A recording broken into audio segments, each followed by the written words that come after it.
Hello friends, welcome to my YouTube channel nursing solutions.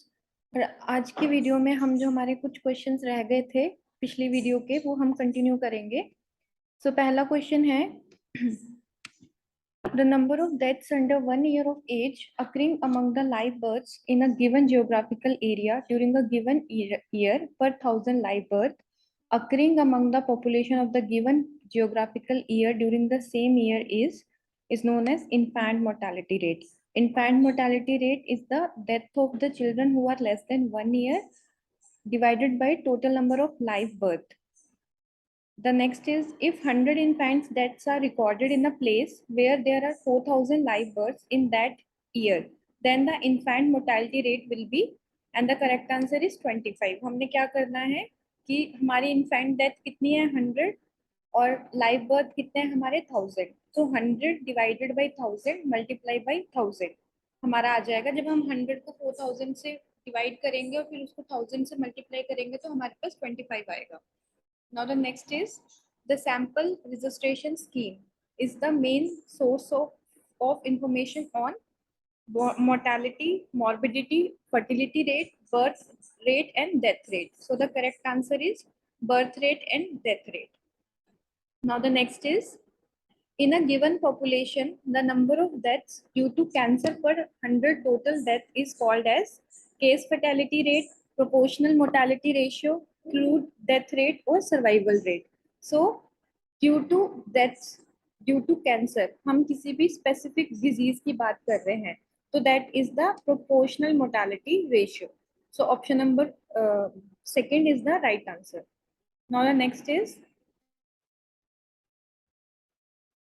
the number of new cases occurring in a defined population during a specified period of time is useful for taking which of the following action: to control disease, to immunize the population, to assess the mortality rate, or to meet the sanitary needs.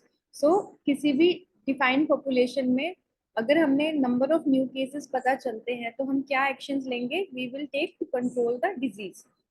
Now the next is which of the following program is launched to reduce incidence, mortality, morbidity, and disability due to burn injuries?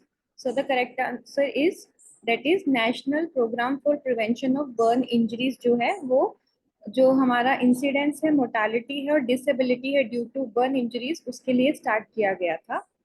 Now the next is disease control measures are generally directed at all of the following except, and the options are eliminating the reservoir, eliminating the vector, eliminating the host or interrupting mode of transmission.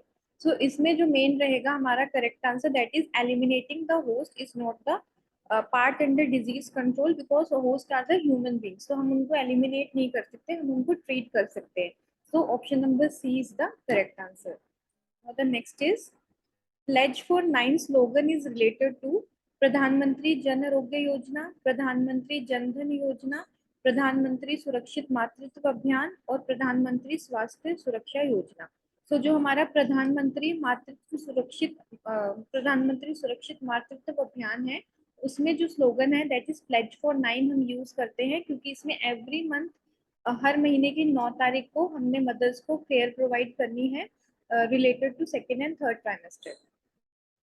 इसके बाद अगर हम कुछ important हमारे vital statistics देखते हैं तो recently हमारा जो नेशनल फैमिली हेल्थ सर्वे है 5 2019 टू 2021 जो है वो उसकी रिपोर्ट रिलीज हुई है.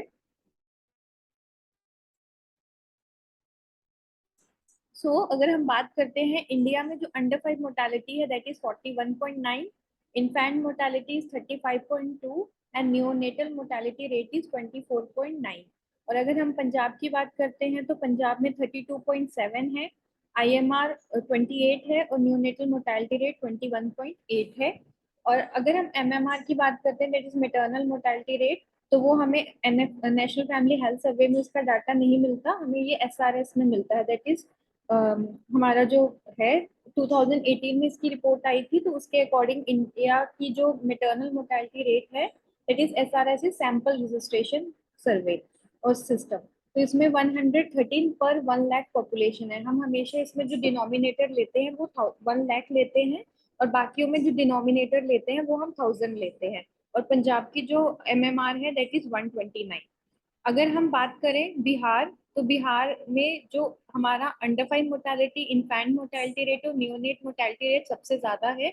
तो एन नेशनल हमारा नियोनेटल मोर्टालिटी रेट 34 है, IMR 47 है और अंडर 5 56 है।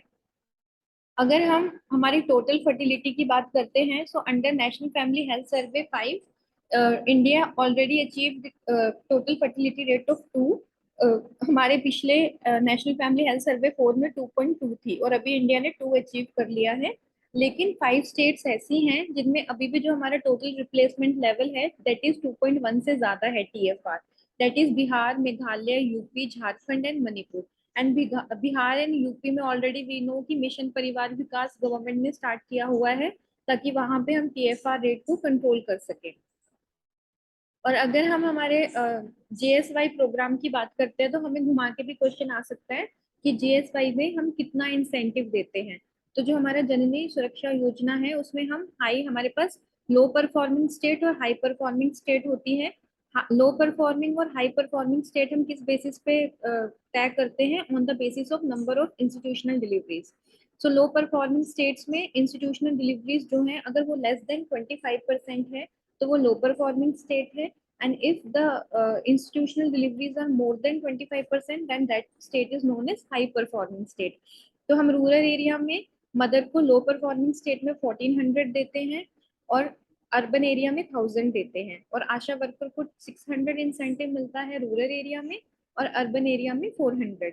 Where as in the high performing state rural area में 700 है, आशा का 600 रहेगा, और अर्बन एरियाज में मदर को 600 मिलता है और आशा का सेम 400 रहेगा। तो हमें ये भी पता होना चाहिए। आज की वीडियो में यही खत्म करती हूँ। और जिन लोगों का कल, जिन कैंडिडेट्स का कल CHO पंजाब का एग्जाम है, मेरी तरफ से उनको ऑल द बेस्ट। एंड मेरी सबसे रिक्वेस्ट है कि जब आपका एग्जाम हो जाएगा तो आप हमें मतलब जो हमारी मेल ID है या टेलीग्राम चैनल है, वहाँ पे आप हमें मैसेज करके बता सकते हैं कि कौन कौन से क्वेश्चंस हैं जो एग्जाम्स में पूछे गए थे, ताकि उसके ऊपर भी हम एक वीडियो बनाएं। So thank you so much.